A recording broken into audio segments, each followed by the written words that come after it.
What's up guys, you're watching Sid Gaming and today we are going to talk about the Sony 5 error CE-113205-2. It's can't connect to the server.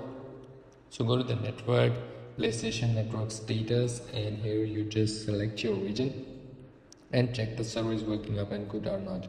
If the server is not working, then you await Sony will fix it up automatically because of the maintenance is not working. And if it is working up and good, then you go test your internet connection. You have a problem with your local network, you just restart your router and forget the connection and connect it again and go to the Wi-Fi frequency, set it automatically. Here is advanced settings, and so simply that's how you go to the advanced settings. Here you have the DNS settings, go to the manual, DNS primary DNS, secondary DNS, and the MTU settings. All settings you can set it. So that's how that simply you can set this error.